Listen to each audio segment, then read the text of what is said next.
Um vídeo de 2 minutos destruiu meses de estratégia política. Não foi um vazamento. Não foi uma reportagem investigativa. Não foi uma operação da Polícia Federal. Foi o próprio filho quem armou a arapuca. E o pai, para não cair dentro dela, precisou empurrar o filho de volta. Isso é o que está acontecendo agora com a família Bolsonaro.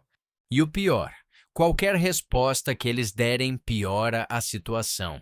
Nos próximos minutos, você vai entender o que realmente aconteceu na convenção do PL, porque o despacho de Alexandre de Moraes é considerado por especialistas como uma das decisões mais cirúrgicas da campanha de 2026, e por que a candidatura de Flávio Bolsonaro pode estar com os dias contados, muito antes do primeiro turno. Mas essa é só a ponta do iceberg. Porque, paralelo a tudo isso, existe uma bomba relógio chamada Banco Master, com um advogado famoso por fazer colaborações premiadas andando a passos largos em direção à família Bolsonaro. E quando essa bomba explodir, ela vai mudar tudo. Era sábado, 25 de julho. A Arena Pacaembu, em São Paulo, estava tomada de apoiadores do PL. O evento era a Convenção Nacional do Partido, o momento oficial em que Flávio Bolsonaro seria lançado como candidato à presidência da República para 2026. Tudo correu dentro do esperado, pelo menos no início. Discursos de aliados, faixas contra Alexandre de Moraes, música com letra atacando Lula. O clima era de guerra declarada e de certa euforia porque parte do campo bolsonarista acreditava genuinamente que a convenção seria o ponto de virada, o momento em que a candidatura de Flávio ganharia impulso definitivo. E então veio o momento mais esperado da noite: a presença simbólica de Jair Bolsonaro. Só que Jair não podia estar lá. Ele cumpre pena de 27 anos e 3 meses de prisão domiciliar, condenado definitivamente pelo STF por tentativa de golpe de Estado. Seus direitos políticos estão suspensos desde 2023 e existe uma ordem judicial assinada pelo ministro Alexandre de Moraes, datada de 17 de julho, menos de 10 dias antes da convenção, proibindo explicitamente qualquer manifestação político-eleitoral de Bolsonaro, por qualquer meio, inclusive de forma indireta, inclusive por terceiros. A proibição era recente, era específica, era pública. Qualquer pessoa na equipe jurídica da campanha sabia dela. A solução que os organizadores encontraram foi usar inteligência artificial. Um avatar com a imagem e a voz sintética de Jair Bolsonaro apareceu na tela do evento, que estava sendo transmitido ao vivo e publicado nas páginas oficiais do PL e de Flávio. No vídeo, o avatar avisava que estava sendo gerado por IA. E então dizia textualmente: "Peço que vocês recebam de braços abertos a pessoa que escolhi para me substituir. Sangue do meu sangue, meu filho Flávio. Vem com fé. O Brasil tem futuro e o futuro é Flávio Bolsonaro presidente." A plateia aplaudiu. O vídeo viralizou nas redes sociais em questão de horas. E com ele, a pergunta que colocou a família inteira em xeque: Jair Bolsonaro autorizou? Porque a resposta para essa pergunta simples determina o futuro jurídico de duas pessoas ao mesmo tempo. E Alexandre de Moraes sabia disso quando assinou o despacho que viria 2 dias depois. Na terça-feira, dia 28 de julho, Alexandre de Moraes publicou o que especialistas em direito eleitoral já chamam de um dos despachos mais estratégicos do ano. Em menos de uma página, ele construiu uma armadilha sem saída. O ministro deu 48 horas para a defesa de Jair Bolsonaro responder a uma pergunta direta: "Você autorizou a produção e a exibição desse vídeo?" Parece simples. Não é. Moraes deixou explícito no despacho o que cada resposta significa.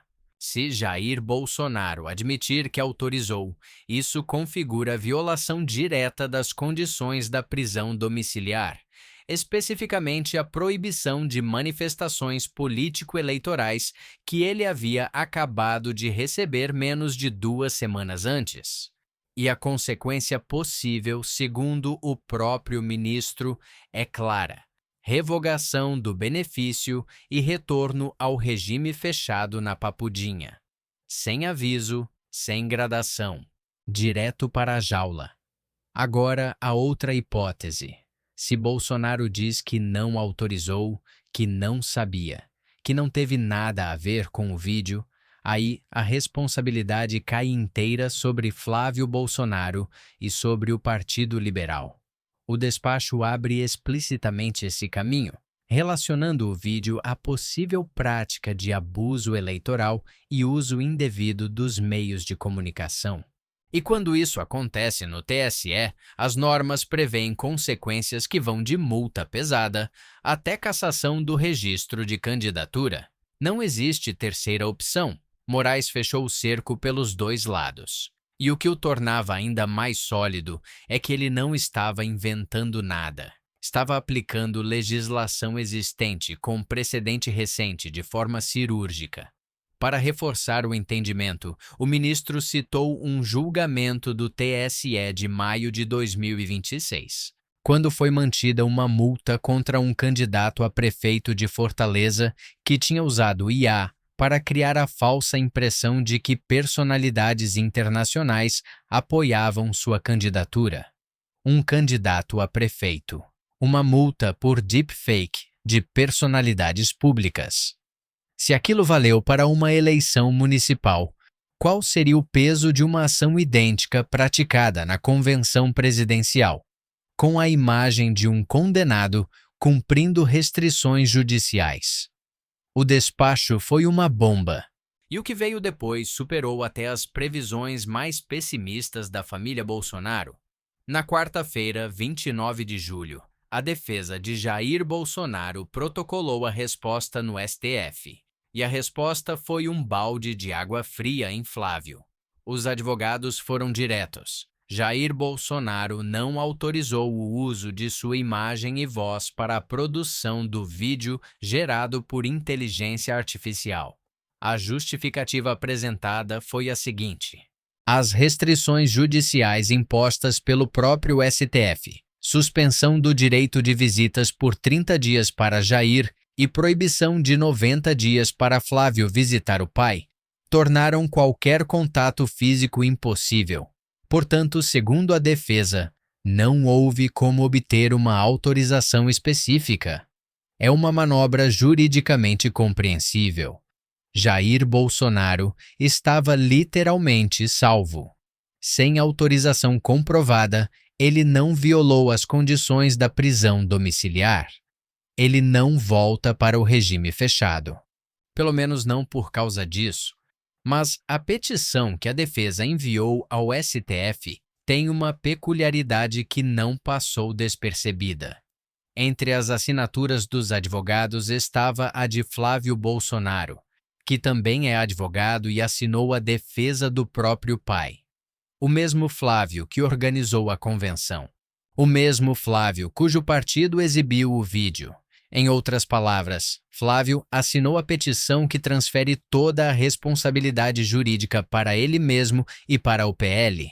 Colunistas políticos foram diretos ao descrever a situação. Jair lavou as mãos e deixou o filho pendurado. A manobra foi clássica do repertório bolsonarista, salvar a própria pele jogando a responsabilidade para outro. Só que desta vez, o outro é o candidato à presidência. Isso não significa que Flávio está automaticamente fora da disputa, mas abre um caminho jurídico que pode chegar lá. Desde 2024, o TSE regulamentou de forma crescente o uso de inteligência artificial nas eleições. Com foco nas eleições gerais de 2026, o tribunal ampliou e detalhou essas regras. A proibição é clara. Deepfakes, que são conteúdos sintéticos que reproduzem imagem ou voz de pessoas reais, estão expressamente vedados na propaganda eleitoral, mesmo com autorização do retratado. Leu direito, mesmo com autorização. Ou seja, mesmo que Jair tivesse dado sinal verde, a exibição do vídeo ainda poderia ser considerada irregular pela lei eleitoral. As consequências previstas vão de multa até cassação do registro de candidatura. E há um agravante. O vídeo foi exibido durante a convenção partidária, transmitido ao vivo nas redes oficiais do PL e na página de Flávio Bolsonaro, o que aumenta o alcance e o peso da infração. O PT já acionou o TSE com uma representação formal alegando propaganda eleitoral antecipada e uso irregular de IA. A ação está nas mãos do presidente do TSE, Cássio Nunes Marques, que, registre-se, foi um dos ministros que votou contra a inelegibilidade de Jair Bolsonaro em 2023. O relator natural dos processos envolvendo Flávio seria André Mendonça. E aqui entra uma camada interessante. Mendonça tem se mostrado mais restrito em relação a Flávio do que seus aliados esperavam, mas ainda não tomou nenhuma medida operacional direta contra o senador. Esse silêncio tem sido interpretado de formas diferentes: proteção, cautela ou simplesmente espera pelo momento certo. O que se sabe é que processos desse tipo no TSE não se resolvem da noite para o dia. O precedente mais citado por especialistas é um caso de inelegibilidade por infração eleitoral que demorou 3 anos entre o ato e a punição definitiva. Isso não significa impunidade, significa que Flávio pode chegar à eleição, mas carregar esse processo como uma faca sobre a cabeça durante toda a campanha. E essa não é a única faca em jogo. Enquanto a mídia corria para cobrir o vídeo de IA, algo acontecia em silêncio. O caso Banco Master sumiu das manchetes. Uma semana inteira sem cobertura expressiva. Mas o processo não parou. Para entender o tamanho dessa ameaça, é preciso voltar um pouco. Daniel Vorcaro foi o fundador e controlador do Banco Master, uma instituição financeira que, a partir de 2024, passou a ser investigada em um esquema bilionário de corrupção, lavagem de dinheiro e crimes contra o sistema financeiro.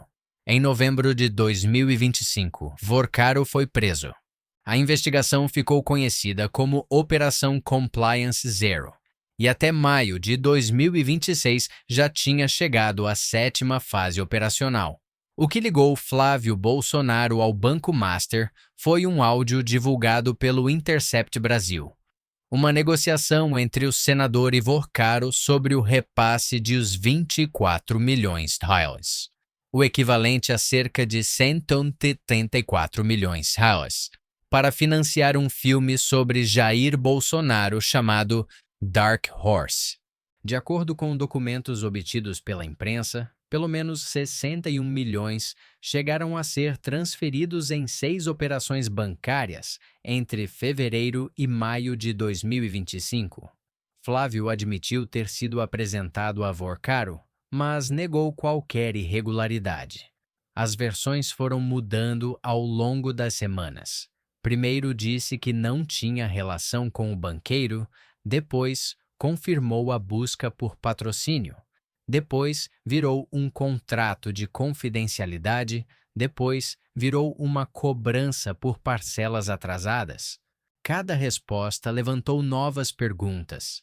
Além do filme, registros da Receita Federal apontaram que o escritório de advocacia ligado a Flávio teria recebido 1,5 milhão de empresas ligadas à rede de Vorcaro. E parte do dinheiro enviado para o projeto teria acabado em um fundo sediado no Texas com vínculos a Eduardo Bolsonaro. O caso é grave por si só, mas ficou ainda mais explosivo quando o nome do advogado César Bittencourt apareceu no noticiário. César Bittencourt é um dos criminalistas mais conhecidos do Brasil. Mas o que faz o nome dele ser tão temido dentro da família Bolsonaro não é o currículo. É um histórico específico. Foi Bittencourt quem conduziu e assinou o acordo de delação premiada do tenente-coronel Mauro Cid, ex-ajudante de ordens de Jair Bolsonaro. Cid foi o primeiro réu do núcleo central da tentativa de golpe a depor no STF. Durante horas de depoimento, confirmou que Bolsonaro não só recebeu, mas leu e editou pessoalmente a minuta do golpe. Foi a delação de Cid que ajudou a construir a condenação definitiva de Jair Bolsonaro. Agora, Bittencourt voltou. E desta vez, está do lado de Daniel Vorcaro. Segundo apurado pela imprensa, Bittencourt visitou Vorcaro na Papudinha pelo menos 3 vezes nas últimas semanas. A interlocutores, o criminalista afirmou que está assumindo a causa. O objetivo seria tentar uma nova proposta de delação premiada, a terceira tentativa do banqueiro, depois de ter 2 anteriores rejeitadas pela PF e pela PGR. A chegada de Bittencourt ao caso muda o peso político da situação. Não é qualquer advogado escolhendo qualquer advogado. É o mesmo profissional que já entregou Bolsonaro uma vez, agora ao lado do homem que pagou 61 milhões de reais para a família. E quando se olha para o que Vorcaro potencialmente tem para oferecer, fica claro por que isso assusta tanto. O escândalo do Banco Master atingiu uma lista impressionante de nomes políticos. Segundo investigações e registros da CPI do crime organizado, entre os que teriam recebido dinheiro do banco estão ex-ministros, senadores, ex-presidentes e até pessoas próximas ao campo adversário. Mas quem aparece com os maiores valores, nas mensagens e nos registros analisados até agora, é a família Bolsonaro, seguida de perto por Ciro Nogueira. A delação de Vorcaro, se sair, tem o potencial de ser a mais devastadora desde o início da Operação Compliance Zero. E essa é exatamente a razão pela qual, segundo relatos da imprensa, a família Bolsonaro está apavorada com esse cenário. Não é abstrato. É concreto, documentado e conduzido pelo mesmo advogado que já sabe exatamente como trabalhar com delatores que tem Bolsonaro no centro da história. Com tudo isso acontecendo ao mesmo tempo, Flávio Bolsonaro enfrenta também o campo onde julgava estar mais seguro: as pesquisas eleitorais. Os números mais recentes pintam um quadro difícil. O levantamento BTG Nexus de 27 de julho, divulgado 2 dias antes da convenção virar o foco das notícias, mostrava Lula com 42% das intenções de voto no primeiro turno contra 33% de Flávio. No segundo turno, a distância é de 4 pontos, 47% a 43%. Já o Datafolha divulgado dias antes apontava uma diferença ainda maior. Lula com 40% contra 32% de Flávio no primeiro turno, 8 pontos de vantagem. Para quem acompanhou a evolução das pesquisas ao longo do ano, o movimento é claro. Em janeiro de 2026, a pesquisa Genial Quest mostrava Lula com 35% e Flávio com 26%. Ou seja, Flávio cresceu, mas Lula também cresceu. E a distância entre eles não se fechou de forma significativa. O primeiro turno continua favorável a Lula em todas as pesquisas, e o segundo turno também. Mas o número que mais preocupa o campo bolsonarista não é a diferença atual. É o fato de que o eleitorado está cada vez mais consolidado. Pesquisas mostram que o contingente de indecisos ou de eleitores que votariam em branco ou nulo caiu para algo em torno de 2 a 3% do eleitorado total. Praticamente todo mundo já escolheu. Isso significa que Flávio não pode mais crescer pescando votos no mar de indecisos. Ele precisa virar votos já comprometidos com Lula ou com outros candidatos. E virar voto convicto, especialmente de um eleitor de Lula, é um dos movimentos mais difíceis da política brasileira. Há também um dado quase simbólico que não foi suficientemente debatido. Em pesquisas realizadas em janeiro de 2026, 43% dos entrevistados disseram que um candidato de oposição fora da família Bolsonaro teria mais chances de derrotar Lula. Apenas 34% acreditavam que alguém com o sobrenome Bolsonaro conseguiria vencer. O sobrenome, que um dia foi o maior ativo eleitoral da direita, virou um fardo para a parte do eleitorado que se afastou do bolsonarismo sem migrar para o campo petista. Internamente, o campo da direita nunca foi unânime em relação a Flávio. A sombra de Tarcísio de Freitas acompanhou a pré-candidatura por meses e só foi dissipada temporariamente quando o governador decidiu não se desincompatibilizar. O Centrão nunca abraçou Flávio com entusiasmo. Michele Bolsonaro, que chegou a ser cotada como alternativa, ficou de fora.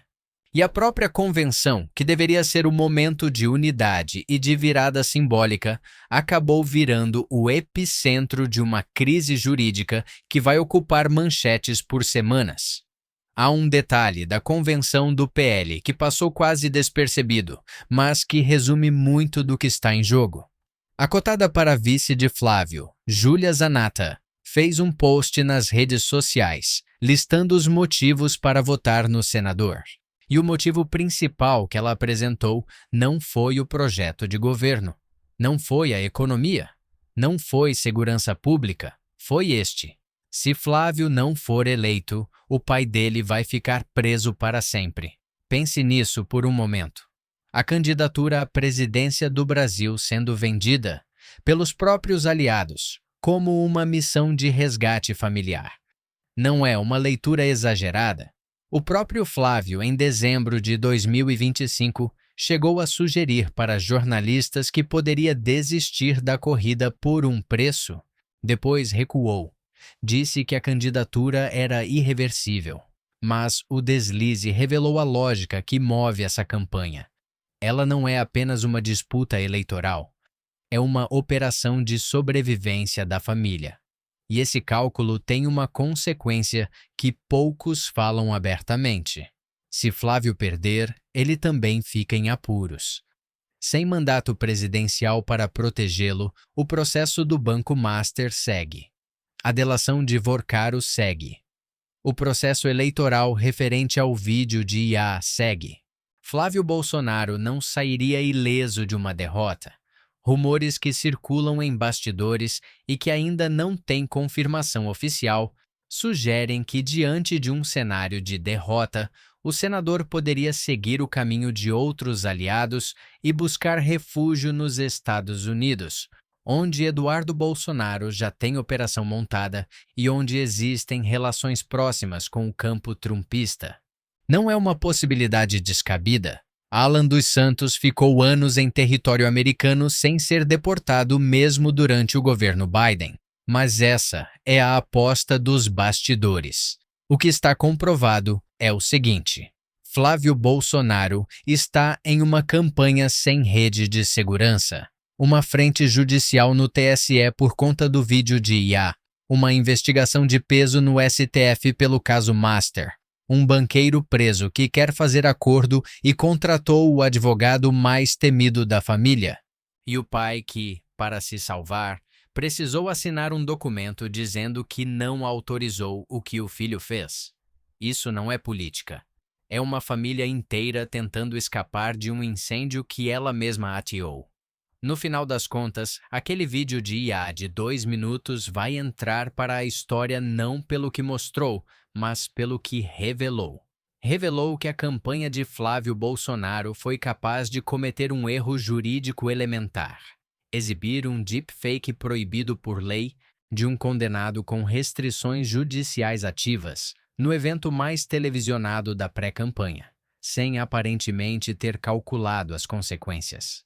Revelou que, quando chegou a hora de escolher entre o pai e o filho, a resposta foi previsível. Cada um tenta salvar a própria pele. E revelou algo sobre o cálculo que move essa candidatura. Ela não começou com uma visão de país. Começou com uma necessidade, a de manter a família fora de dificuldades legais. E quando uma candidatura começa assim, qualquer turbulência vira ameaça existencial. A questão agora não é mais só quem vai ganhar a eleição de outubro, é saber o que vai sobrar da candidatura de Flávio Bolsonaro quando o banqueiro Daniel Vorcaro finalmente assinar seu acordo. E o advogado que vai conduzir esse acordo já foi visto 3 vezes na cela do banqueiro nas últimas semanas. Quando a delação sair, se sair, você vai lembrar que ouviu aqui primeiro.